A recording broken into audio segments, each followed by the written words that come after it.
Is making its way through Georgia right now as a tropical storm. More than 60 million people are currently under watches and warnings.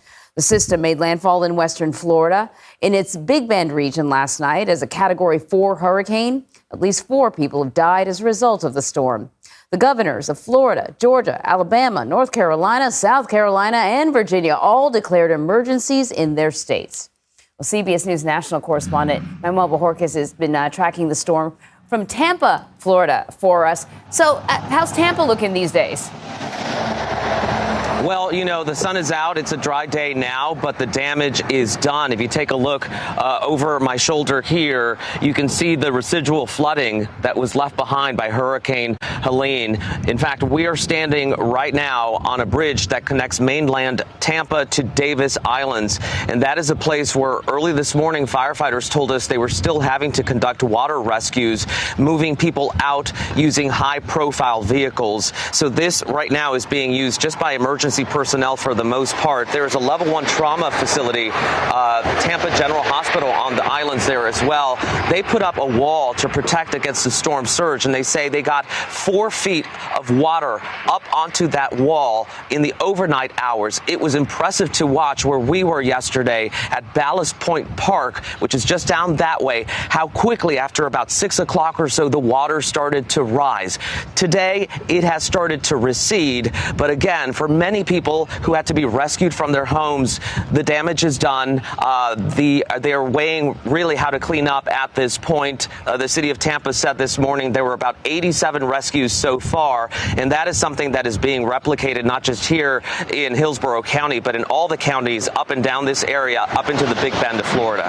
Anne-Marie? One of the things that we knew as we were watching this storm is that it's really wide, so there's a sort of a vast area impacted by the rain and the wind. What I can tell you about the one death that was reporting in this area, it was last night. Apparently a big road sign collapsed onto a vehicle as somebody was driving. And I know that the early deaths that were reported in Georgia, 2 deaths, the first reported there, and of course, unfortunately, the number will climb, was possibly a tornado that was spun up by Helene as it churned through the area. But yeah, the size of the storm is just what is so impressive and unfortunate because it has the ability to impact many, many states at one time. Here we are in Florida dealing with the effects. Georgia and the Carolinas are right now getting all that water and having flash flood emergencies. CBS News correspondent Tom Hansen has been in Tallahassee, Florida for us all night. So, Tom, what kind of damage are you seeing there? A lot of cleanup going on behind you, as I see.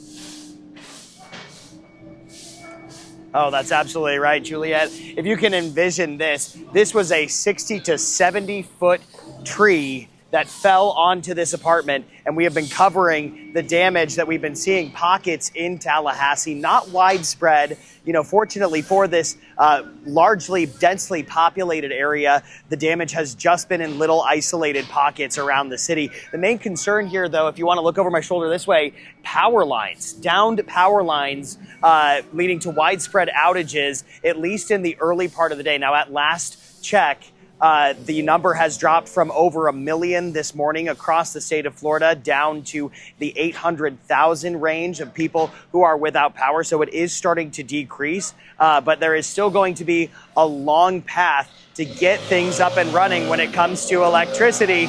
Utility companies saying that it could potentially take days for power to be 100% restored to the state. Juliet. All right, Tom, thanks so much. Power there with that leaf blower and all of the crews doing what they need to do. But thank you so much, Tom. We'll let you go and appreciate your reporting for us.